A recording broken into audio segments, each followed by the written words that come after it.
Hello. This presentation by the Rock Island District U.S. Army Corps of Engineers includes the information that was presented at the public scoping meetings or open house events held within the Des Moines River Basin during late January and early February of 2017.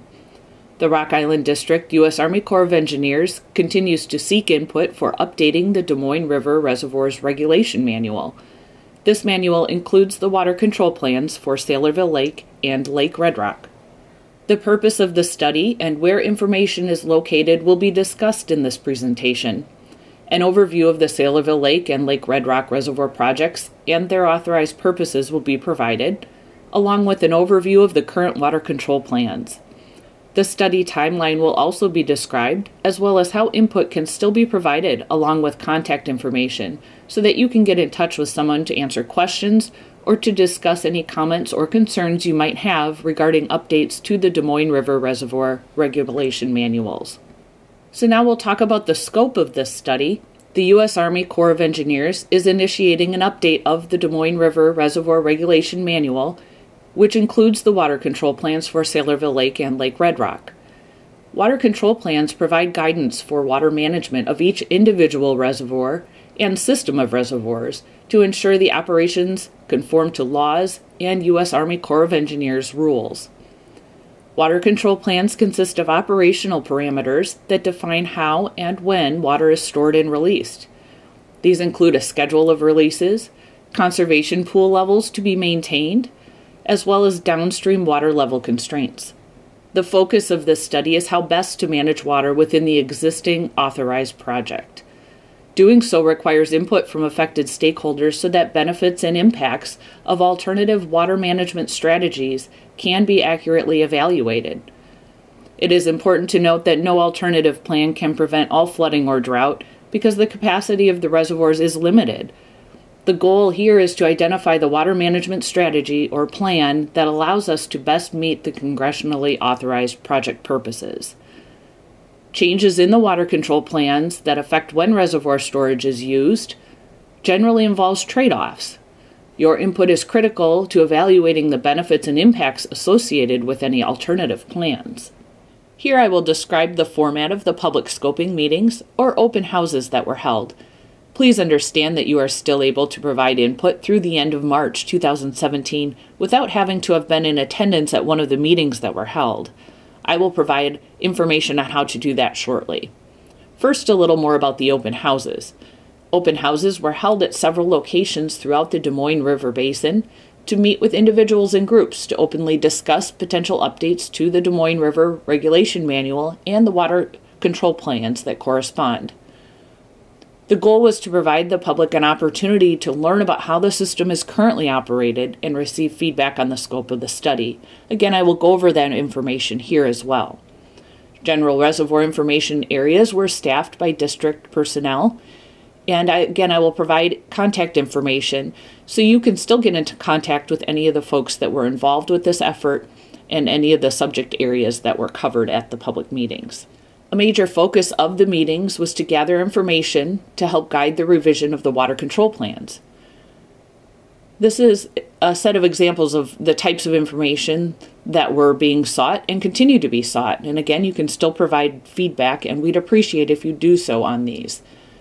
We'd like to understand how and under what conditions you are impacted by the Des Moines River, and ask for your help in identifying problems and opportunities related to how water is managed. And this will help us inform alternative strategies for managing water that the study team can then evaluate. So here are the ways that you can provide input. Comment forms were available at the open houses, and if you do have one of those paper comment forms, you can still return those to the U.S. Army Corps of Engineers at the mailing address on the comment form. Now, those comment forms are also available in an electronic form via the online study website, and that is listed here. Here's the full URL, or you can search in a browser for Des Moines Water Control Plan Update, and you should get to that link. So you may provide input via that online study website. Again, the comment form there has the same questions that were available on the paper comment forms provided at the open houses. You can also reach somebody by email. This email here is directly linked to those folks that are involved in the study effort, and that is public involvement at usace.army.mil. So if you have any questions, please email at that email address and somebody will get in touch with you. Now, the deadline for comments is the end of March 2017. So we're asking for all comments to be submitted by March 31st, 2017.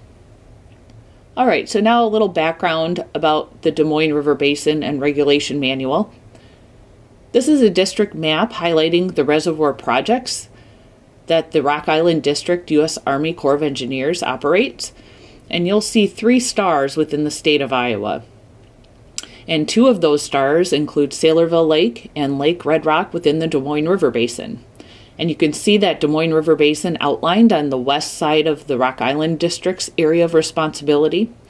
And it extends from southern Minnesota through central Iowa, on through southeast Iowa, and the very far northeast corner of Missouri.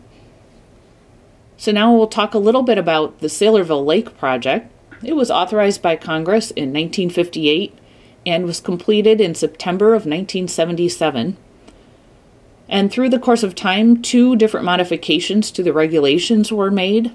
The first was in 1982 when the pool was raised, the conservation pool, from 833 feet to 836 feet as part of the water supply contract with the state of Iowa, and I'll talk a little more about that later.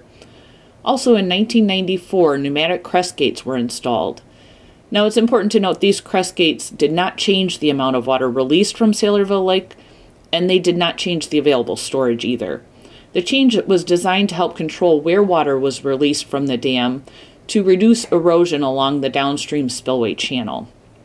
So with these pneumatic crest gates raised, the flow is passed through the conduit in the dam instead of passing over the spillway structure when the reservoir is between elevation 884 and 890 feet.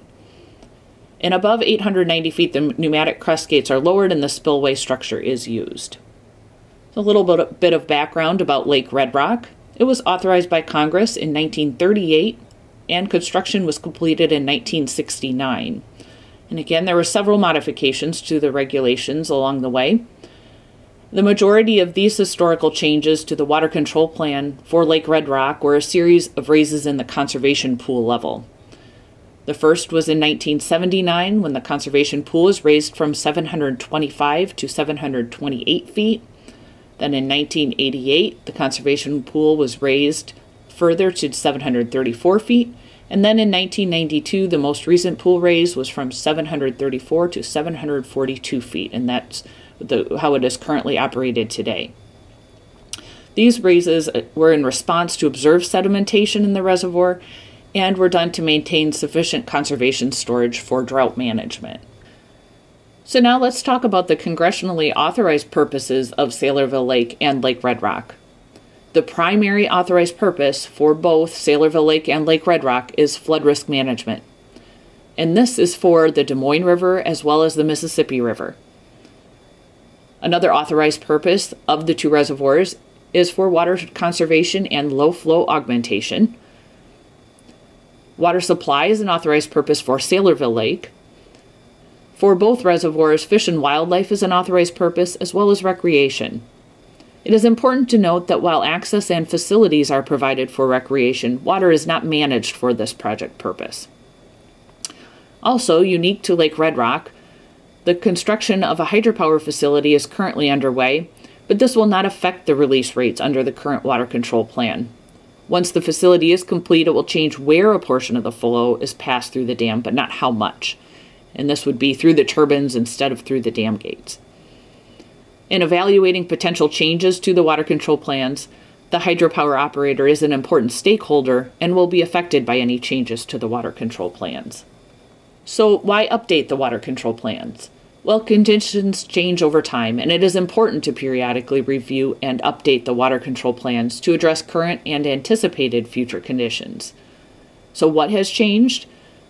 There have been observed changes in the frequency and magnitude of flood and drought events, and we'll take a little closer look at that now. Here is a graph showing the annual precipitation across central Iowa over time.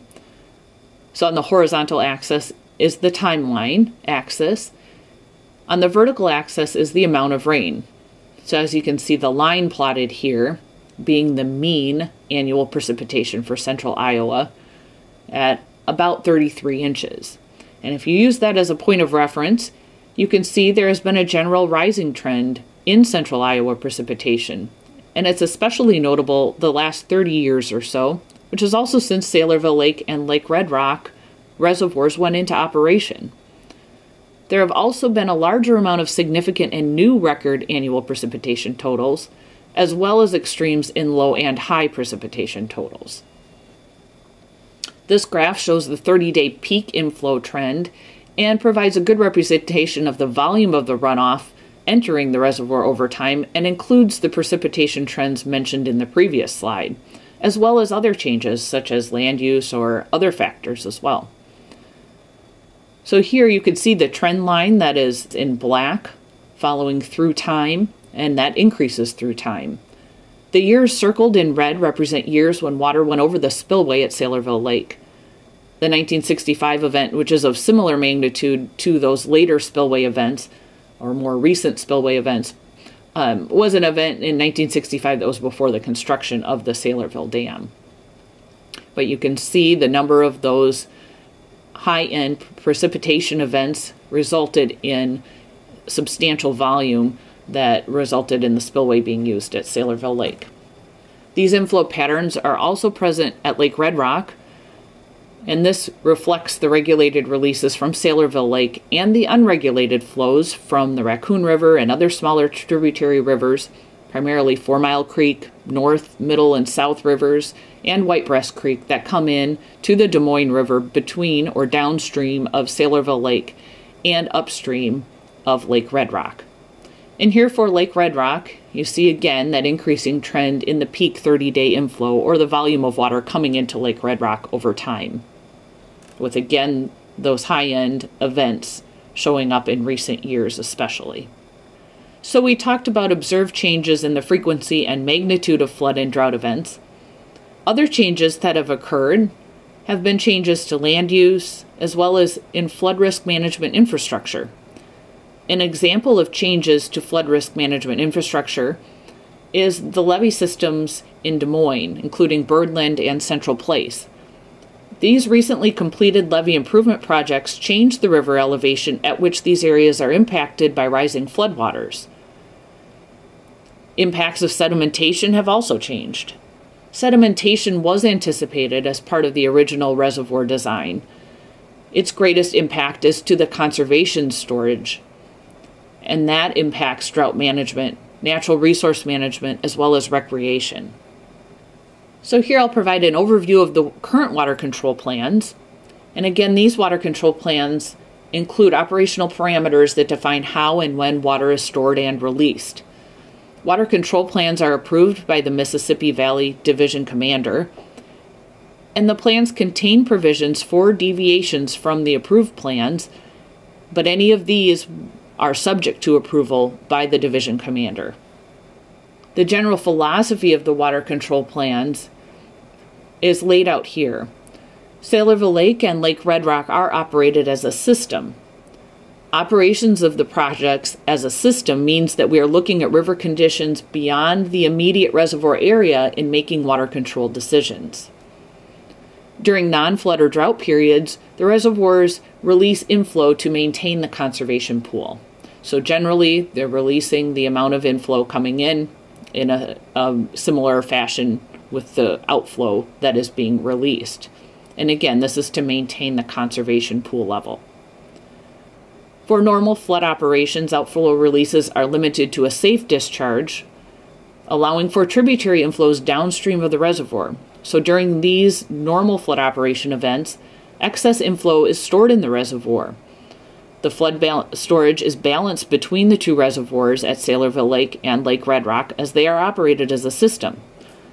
So for example, if the location of rainfall results in Lake Red Rock utilizing a comparatively larger amount of storage than Saylorville Lake, we would reduce outflow from Saylorville Lake to help balance the use of the flood storage across the system. This map shows the control points that we observe in making water management decisions. You can see one of the points here is the Saylorvile Lake Reservoir, and just downstream of Saylorville Lake is the gauge at Southeast 6th Street in Des Moines. This is immediately below the confluence with the Raccoon River portion of the Des Moines River Basin, and is the primary control point downstream of Saylorville Lake. If the forecast is for the gauge at this location to exceed the control stage of 24 feet, we reduce outflows from Saylorville Lake in an attempt to maintain the river at or below this control stage of 24 feet. For Lake Red Rock, the river or stream gauges at Ottumwa and Keosauqua on the Des Moines River, as well as the gauges at Burlington and Quincy on the Mississippi River, are the primary control points. So this graph is an example of the operations of Lake Red Rock Reservoir, showing the principles used during normal flood control operations. The upper part of this graph, the black line, represents the reservoir elevation or pool in feet. The lower part of the graph in the blue and red lines show the amount of flow in CFS. The blue line shows the inflow coming into the reservoir, and the red line shows the outflow being released from the reservoir. At the start of this example, the reservoir is operated to maintain the conservation pool level. So you can see that the blue inflow line and the red inflow line are pretty similar, and so the reservoir releases closely follow the amount of water flowing into the reservoir, and the conservation pool is maintained at that 742 feet. Following in the blue line, you see the two significant spikes. And these are two large rain or inflow events, and you can see then that the outflow is lower than that blue inflow line. So the reservoir uses some of its flood control storage to reduce the downstream flows by limiting releases from the reservoir and storing some of that water. The reductions in outflow during the peaks of the event relate to operating for the downstream constraints as well. The same storm events that produced the large rainfall above the reservoirs also impacted areas downstream. So in order to accommodate this downstream local inflow to the Des Moines River, releases were reduced to maintain river levels below the control stage at the downstream locations. So following those two peaks in inflow, you see the inflow falls off below the red outflow line, and this is where outflow continues to be held at a higher level than the inflow in order to release some of the water that was stored. So following the flood event, the inflow of the reservoir falls off and the stored flood waters are released as quickly as can be safely accomplished to make the flood storage available again for future events. As I mentioned about the control points, it is important to point out that the control points on the Mississippi River operate slightly different than along the Des Moines River. This is due to the relatively small percentage, only 9% of the watershed that is above Quincy, Illinois, that Lake Red Rock has the potential to be able to influence.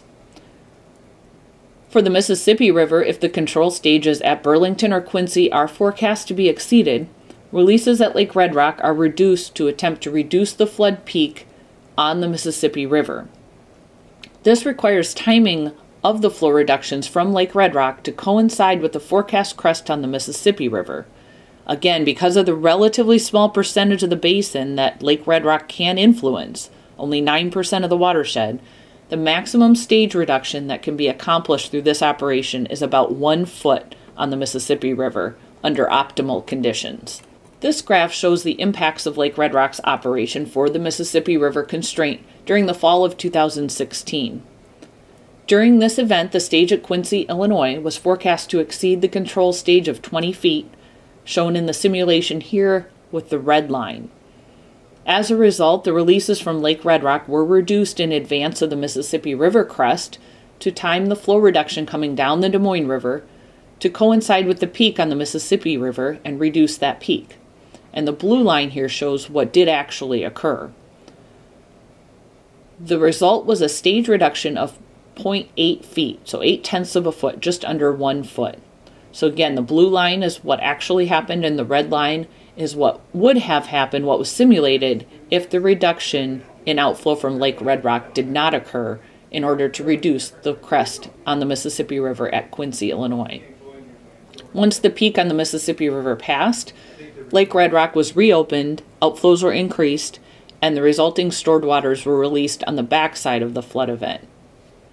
This slide shows the corresponding operations at Lake Red Rock during the fall 2016 event.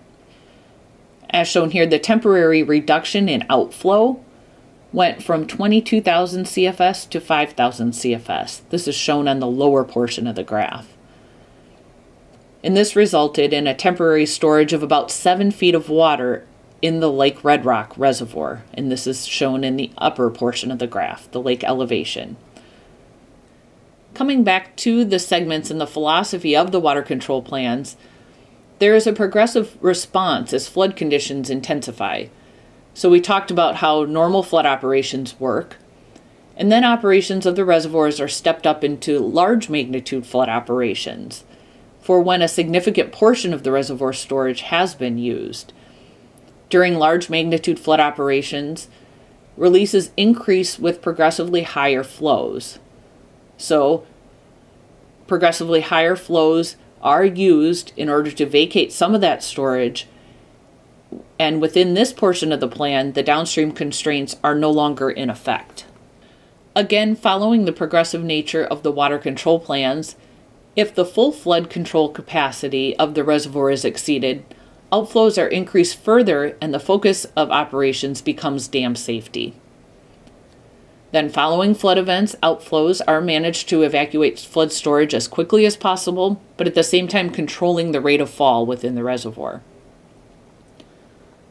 On the opposite end of the spectrum from flood is drought, and during periods of drought, when the inflow falls below the minimum desired conservation flow, the reservoirs augment inflows with the conservation storage in order to maintain desired conservation releases.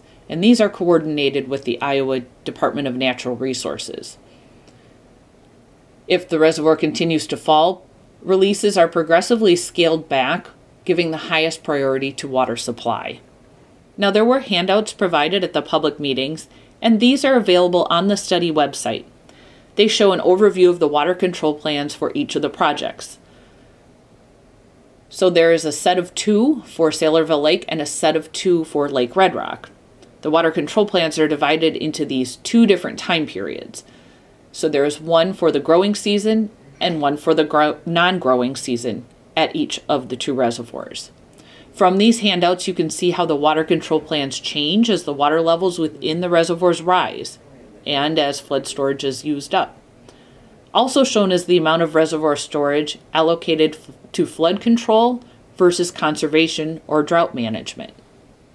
Something to note regarding the operations of Saylorvile Lake for drought management, as mentioned briefly earlier in the presentation, is that in 1982, the state of Iowa purchased storage in Saylorvile Lake for consumptive water supply, about 19% of the conservation storage. This storage, the specific number at 18.86%, was determined to provide a continuous flow of 75 CFS with 99% reliability. This reliability has reduced over time due to sedimentation in the reservoir. And in 1982, the conservation pool was raised at 3 feet to accommodate this water supply contract. The state of Iowa has authority to withdraw water from the lake or to order releases through the outlet works. And Iowa has subcontracted 2/3 of the water to the Des Moines Water Works and 1/3 to downstream utilities. To mention an effort that is ongoing with regard to river flows is the Sustainable Rivers Project. This is a partnership with the Nature Conservancy to achieve more ecologically sustainable flows while maintaining or enhancing project benefits. The U.S. Army Corps of Engineers is currently working with natural resource agencies to identify alternative strategies that could be included in the water control plans to provide environmental benefits, such as habitat, improve water quality, and others. The incorporation of these considerations does not change the authorized purposes of the reservoir or reservoirs, but rather identifies additional opportunities that could be included to provide environmental benefits as well. So, prior to any changes in the water control plans being implemented, there will be another opportunity for the public and agencies to provide input specific to any recommended actions. So here's a layout of the study timeline. The planning process began late in 2016. The public scoping meetings were held in late January and early February of 2017. And again, that period open for comments is through the end of March 2017. After that comment period has closed, we will work to identify and evaluate alternatives. And then a draft recommendation or report will be completed by December 2017. And then we will come back for agency and public review for any additional input on the recommended actions in February to May timeframe of 2018. And the final approved manual is anticipated for September 2018. So again, the ways that you can provide input: the comment forms available at the open houses can still be mailed back, and those comment forms are available in an electronic version on the online study website listed here. Or again, you could search for Des Moines Water Control Plan Update to get to that URL. We encourage you to provide input, and we hope that you will get a hold of us if you have any questions. You can reach someone at the Rock Island District U.S. Army Corps of Engineers by the email publicinvolvement@usace.army.mil. And again, please note the deadline for comments is the end of March 31st, 2017. At the public open houses, study team members were available to answer questions, and these were some of the areas that were covered, and they included reservoir operations personnel, water management staff, environmental staff, plan formulation, and economic staff. And you can still get into contact with anyone from these different areas through the public involvement at usace.army.mil email address. We thank you for listening and look forward to hearing from you.